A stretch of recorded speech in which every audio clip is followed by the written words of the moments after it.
Assalamualaikum warahmatullahi wabarakatuh. Perkenalkan, nama saya Aziz. Saya dari Fakultas Ekonomi dan Bisnis Prodi Manajemen Universitas Pancasakti Bekasi.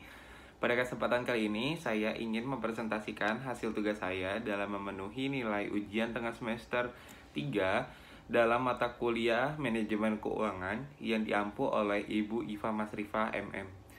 Pada kesempatan kali ini, saya ingin menyampaikan materi-materi dalam manajemen keuangan, yaitu ada di analisis laporan keuangan. Untuk materinya akan saya sampaikan berikut ini. Terima kasih. Semoga materi yang saya sampaikan dapat bermanfaat dan sampai dengan jelas kepada seluruh audiens. Terima kasih ya. Analisis laporan keuangan. Analisis laporan keuangan merupakan proses evaluasi posisi keuangan dan kinerja perusahaan dengan menggunakan laporan keuangan. Tujuan analisis laporan keuangan yang pertama adalah membantu menilai posisi dan kinerja keuangan, membandingkan posisi dan kinerja keuangan perusahaan dengan posisi dan kinerja keuangan perusahaan yang bersangkutan di masa lalu, perusahaan lain, dan industri, membantu pemakai laporan keuangan dalam pengambil keputusan. Analisis laporan keuangan sangat krusial agar data keuangan bisnis atau perusahaan dapat dimanfaatkan dalam mendukung keputusan yang akan diambil baik oleh manajemen maupun pihak eksternal yang mempunyai kepentingan terhadap perusahaan, seperti manajer perusahaan, investor pasar modal, karyawan perusahaan, pemberi kredit, auditor internal, eksternal, dan juga regulator. Tujuan melakukan analisis laporan keuangan yaitu adalah menilai kinerja manajemen pada tahun berjalan, mengetahui perubahan posisi keuangan perusahaan pada periode tertentu, sumber informasi untuk mengambil keputusan strategis sebuah perusahaan, bahan pertimbangan bagi investor untuk berinvestasi di suatu perusahaan, evaluasi kinerja perusahaan, memberi informasi mengenai kesanggupan perusahaan dalam mengembalikan pinjaman serta bunganya. Prosedur dalam menjalankan analisis keuangan.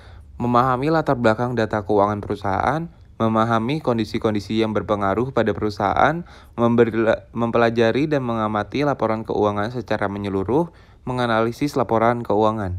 Jenis-jenis metode analisis laporan keuangan. Yang pertama ada metode Common Size Finance Statement. Dalam analisis Common Size, semua akun laporan laba rugi dinyatakan sebagai presentasi penjualan. Kedua ada metode Index Time Series. Analisis tren juga disebut analisis time series, membantu manajer keuangan perusahaan menentukan bagaimana perusahaan cenderung melakukan kinerja dari waktu ke waktu. Ketiga, ada teknik analisis pertumbuhan. Teknik ini merupakan sebuah teknik analisis yang disusun dengan membandingkan kenaikan dan juga penurunan posisi laporan keuangan pada suatu periode tertentu dengan periode lainnya dari masing-masing pos yang terdapat di dalam laporan dengan menggunakan analisa nilai persentase. Keempat, ada analisis industri. Analisis ini melibatkan perbandingan perusahaan dengan perusahaan lain di industri yang sama untuk melihat bagaimana perusahaan melakukan investasi secara finansial dibandingkan dengan industri lainnya. Selain metode di atas, ada juga beberapa contoh teknik lain untuk melakukan analisis laporan keuangan, seperti Statement of Change in Working Capital, yaitu metode yang menganalisa sumber dan pengguna modal kerja termasuk memahami sebab jika terjadi perubahan modal kerja dalam periode tertentu. Ada cash flow statement, yaitu menganalisa sumber dan penggunaan kas termasuk mengetahui sebab perubahan jumlah uang kas dalam periode tertentu. Break-even analysis, yaitu metode analisis yang digunakan untuk menentukan titik impas dan seberapa tingkat penjualan yang harus dicapai agar tidak mengalami kerugian dalam keadaan perusahaan belum mendapatkan keuntungan. Jenis analisis rasio keuangan. Yang pertama ada rasio solvabilitas. Rasio yang menunjukkan kemampuan perusahaan untuk memenuhi kewajiban jangka pendek. Rasio aktivitas, yaitu adalah rasio yang menunjukkan kemampuan perusahaan untuk mengendalikan investasinya di aset. Yang ketiga ada rasio leverage keuangan, yaitu adalah rasio yang menunjukkan sejauh mana perusahaan mengandalkan pendanaan utang. Yang keempat ada rasio probabilitas, yaitu rasio yang menunjukkan sejauh mana perusahaan mampu menghasilkan laba. Rasio likuiditas. Ada dua rumus rasio likuiditas yang sering digunakan untuk melakukan analisis laporan keuangan. yaitu current ratio dan juga working capital.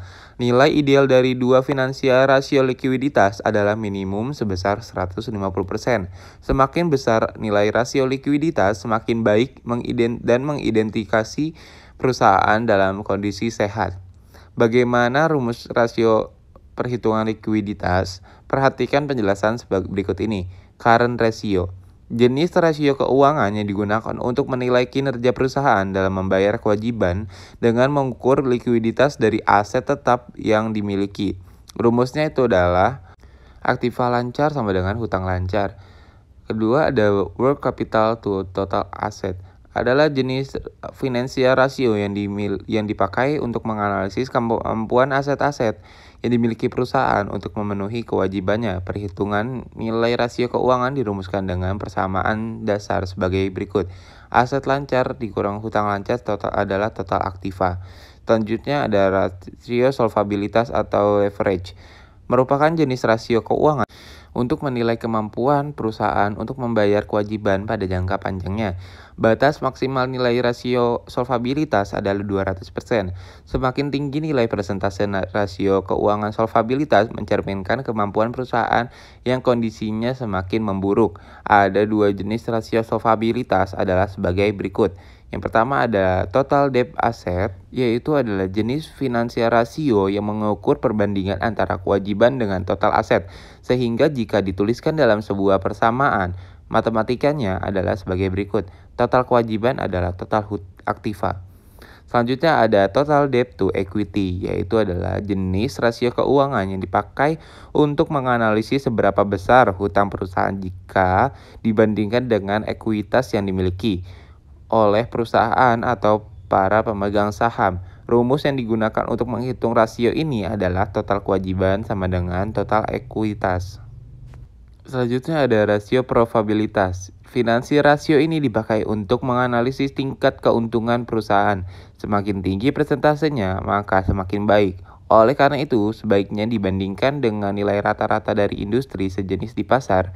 Rasio probabilitas terdiri dari 5, yaitu ada yang pertama ada return of equity, yaitu adalah jenis rasio yang menunjukkan tingkat efektivitas dari tim manajemen perusahaan untuk menghasilkan keuntungan dari dana-dana yang diinvestasikan. Dengan rumus laba bersih setelah pajak atau EAT total sama dengan total equity. Yang kedua ada return on asset.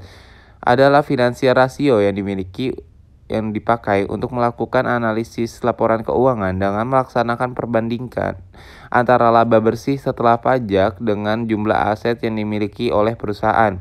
Dengan rumus laba bersih setelah pajak sama dengan total aset dibagi total aset. Yang ketiga ada earning power of to total investment, yaitu adalah rasio keuangan yang dipakai untuk mengukur hubungan antara pendapatan dan juga sebelum pajak dan bunga dengan jumlah aset perusahaan. Untuk rumusnya adalah biaya admin dan umum atau EBIT dibagi total aset. Selanjutnya ada gross profit margin. Pendapat bersih dibandingkan dengan penjualan bersih adalah rumus yang digunakan untuk mengukur perbandingan kedua komponen laporan keuangan. Jadi untuk rumusnya yaitu adalah pendapatan bersih dibagi penjualan bersih. Selanjutnya ada operating income ratio. Jenis finansial rasio ini digunakan untuk membuat perbandingan antara net profit, beban usaha dengan net sales, dan jika diterjemahkan dalam rumus adalah pendapatan dikurang biaya usaha dibagi penjualan bersih. Selanjutnya ada rasio aktivitas. Secara umum, semakin tinggi nilai persentase dari rasio di aktivitas, maka semakin baik. Oleh karena itu, sebaiknya kita membandingkan dengan nilai rata-rata dari industri sejenis di pasar, sehingga bisa menilai seberapa efisien kita mengelola sumber daya yang kita miliki. Ada 3 rasio jenis keuangan untuk mengukur aktivitas, yaitu adalah total asset turnover. Rasio keuangan perusahaan yang mengukur penjualan bersih dengan total aktiva, sehingga untuk menghitung rasio ini dirumuskan sebagai berikut. Penjualan bersih dibagi total aktiva. Selanjutnya ada working capital turnover. Jenis rasio keuangan yang membandingkan antara penjualan neto dengan nilai bersih aset lancar dengan utang lancar. Oleh karena itu, formula untuk menghitungnya adalah penjualan neto dibagi aset lancar dikurang utang lancar. Selanjutnya ada total equity to total access, yaitu untuk menghitung rasio keuangan ini digunakan sebagai rumus total ekuitas dibagi total aktiva. Selanjutnya contoh soal rasio keuangan probabilitas. Contoh soalnya yaitu adalah CVXDF Ben paham menjual aneka peralatan di budidaya sistem hidroponik. Perusahaan menerapkan berbagai sistem pemasaran atau disebut dengan marketing mix atau bauran pemasaran dengan tujuan untuk mendongkrak omset penjualan. Pada periode pertama, setelah mengimplementasikan strategi marketing mix, perusahaan ingin melakukan analisis penjualan, apakah semakin naik, tetap, atau menurun. Dan data-data yang disajikan dalam laporan periode Mei 2022 adalah sebagai berikut, yaitu adalah penjualan bersihnya 145 juta dan juga rata-rata total asetnya adalah 100 juta. Pertanyaan, hitung rasio penjualan bersih terhadap aset. Pembahasan, rasio penjualan bersih terhadap aset sama dengan adalah penjualan bersih dibagi rata-rata total aset, yaitu adalah 145 juta dibagi 100 juta. Didapatkan hasil 1,45. Jadi rata-rata rasio penjualan bersih terhadap aset adalah 1,45. Nilai ini harus dibandingkan dengan periode sebelumnya dan juga perusahaan lain yang sejenis sehingga akan bisa diketahui performasi ini. Contoh soal, sebuah perusahaan jasa teknologi informasi dengan fokus utama pada pendampingan implementasi software, PT BNG Fahima Jaya melaporkan informasi laporan laba rugi dan laporan posisi keuangan untuk periode berjalan sebagai berikut. Laba bersih yaitu ada 55.200.000, laba beban bunga 2.500.000 rupiah, rata-rata total asetnya 1.525.600.000 rupiah.